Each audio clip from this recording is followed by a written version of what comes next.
Hello everyone, welcome back to part 2 of our discussion of chapter 1. In our first podcast, we really did go over all of the material for chapter 1. This one will talk about those things that are found in the appendix, which I think are very important to understand. So we're going to talk about the idea of tax authority. Where do we find the rules about taxes?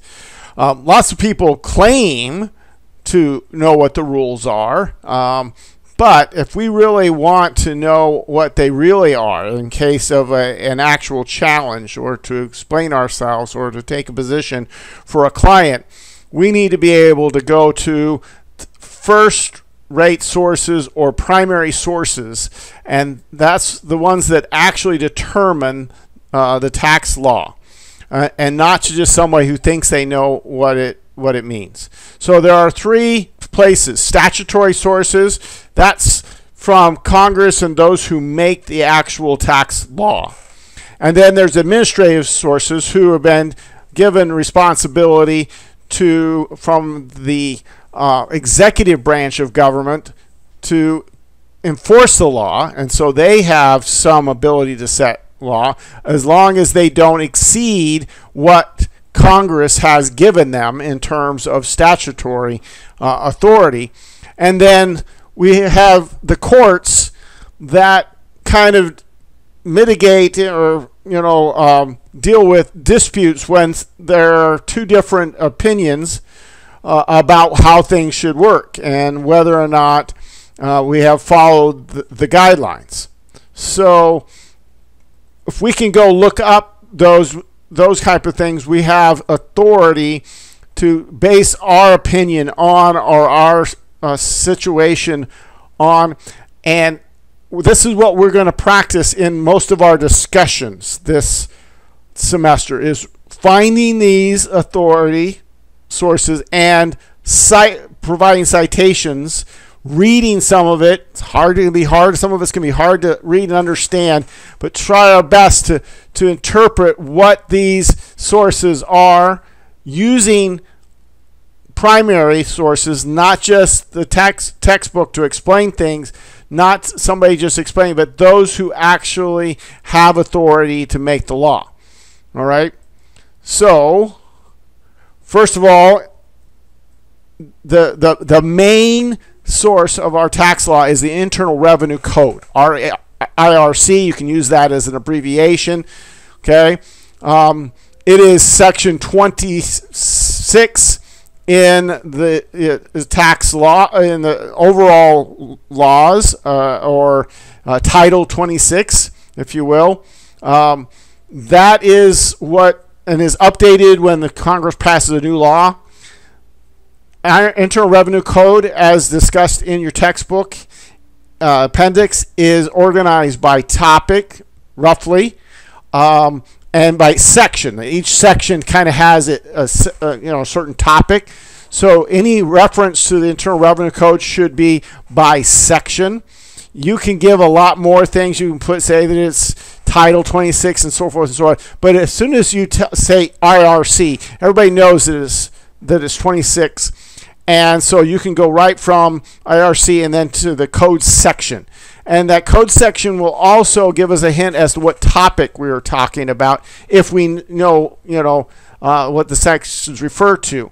It also makes it easy to browse. And so when we start looking this up, there are a couple of different sources for the Internal Revenue Code that are kept up to date and can be used with confidence that you're going to get the right thing, and we'll make reference to those.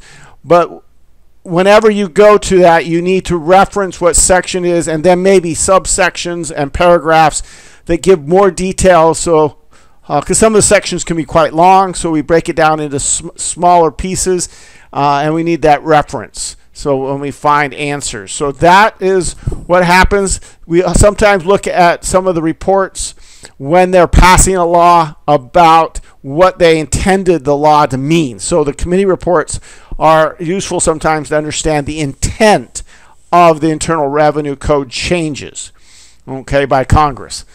Now remember the administrative. This is the IRS. This is the Treasury Department. Treasury Department oversees the IRS, or you say the IRS is part of the Treasury Department. So they issue regulations, okay, that say this is the things this is how we're going to look at things. Typically, they are delegated that authority by Congress. So the Internal Revenue Code will say, okay, as determined by the Treasury Department under regulations, they then can do the detail. So the Congress sets the overall, law, and then the Treasury Department has authority to say this is how we're going to enforce this, is how we're going to interpret it. They do that in the form of revenue rulings, revenue procedures, private letter rulings, IRS notices. All of these have a specific way of citing them that you can find in your textbook in the appendix to Chapter 1. Okay, but the Treasury regulations refer to the sections of the code the same way as Internal Revenue Code does. They just help clarify that. Revenue rulings, revenue procedures, on the other hand, refer to a year and the number of the revenue ruling that is issued for that year to find it and make reference to it in our citations. And we'll have a chance to reference those and include that in our discussion postings a little later on. And then the last one, so just so the courts, most situations when having to do with taxes end up in tax court. It's literally a court only for tax disputes, and so most of the time that's where you prefer to go, because the tax judge is much more knowledgeable about taxes than a judge that has to deal with lots of different things. So the tax court doesn't deal with any other crimes, any other issues, just taxes. And so they tend to have a lot more expertise. So most things end up there. But you can also go to the district court. You can go to the U.S. Court of Federal Claims.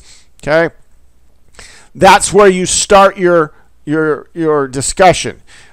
When we find an answer or an opinion from a tax court, then we need to actually have a citation for that. So, for instance, we found a certain way of looking at a tax dispute, and we wanted to show that we had done our homework and looked that up.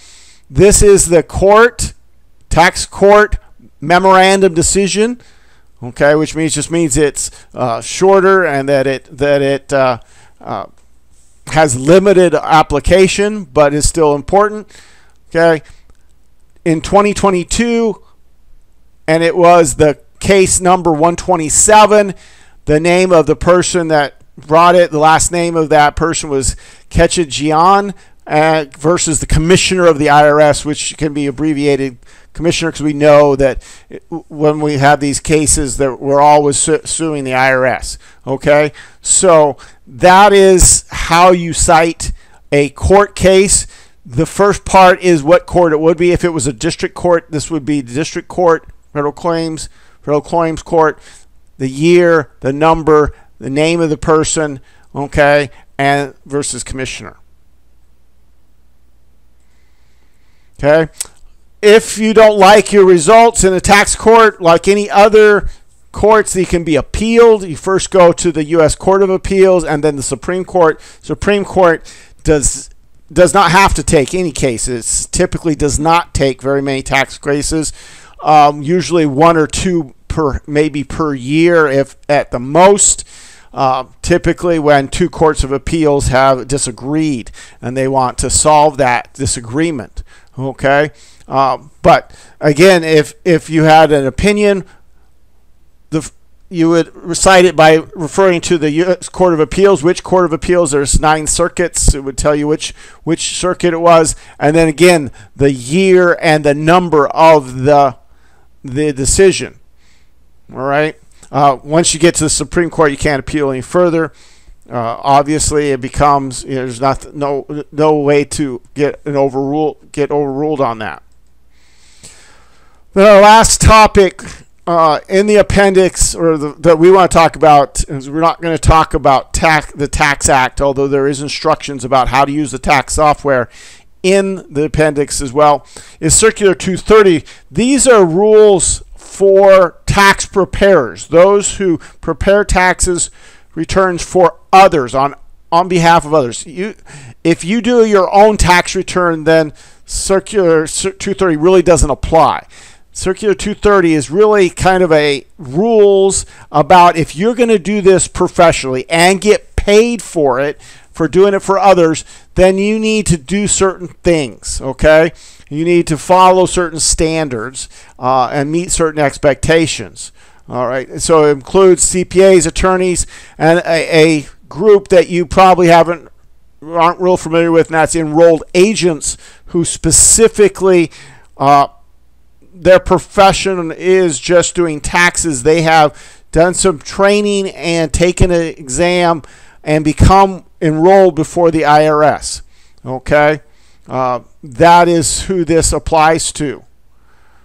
If you don't, then you could be suspended and they can prevent you from filing for pay for other folks. Okay, you could be fined. You could even be referred for criminal penalty if it was very serious. Okay, it's a fairly long document, Circular 230. It's got a lot of different pieces to it, and our first discussion is going to be about this Circular 230. Kind of get familiar with it and look for some answers to some questions about what we can do and can't do as a tax preparer. Okay. Besides that, you'll get an ID number so that they can track you down if you don't follow Circular 230. All right. If you're not a CPA, so I'm a CPA, so I don't have to become an enrolled agent.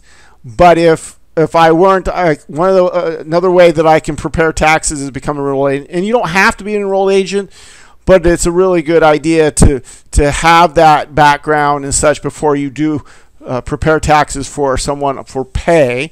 Okay, and if you're paying somebody to do your taxes, you probably want to do somebody that actually has some training, shown some competency, and is being monitored at least a little bit by those who are receiving the tax returns. So, for instance, if someone is consistently doing taxes wrong or is doing other things that screw up the refunds with then it would be good to know that before you paid them or had them do your taxes. And if you insist on it being an enrolled agent, that person would be not enrolled. They'd be kicked out if they consistently were messing things up. Okay, so some things, and this is listed in your tax return in your textbook. What do they have to do? Well, you see, there's just some basic bookkeeping things. Okay, that they need to do. They need to communicate. Most importantly, communicate, keep records, make sure that everybody knows if there's an error. It's not that we have to be perfect, but that if we have an error, we disclose it. We make sure that that it's known. And there are some things we can't do, and this is not the entire list, but this is some of the more important ones. Okay, cannot deal with some things like conflict of interest, and all of these to charge a contingent fee, unconscionable. What does that mean? Unconscionable, too high amount. Contingent fee means it's based on how much they get back. Some of these you can do in certain circumstances.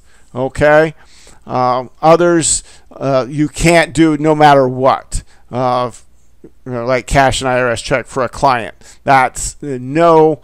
However, technically they can give you that authority. So making false or fraudulent statements would be certainly one that would be an example of you can't do it regardless.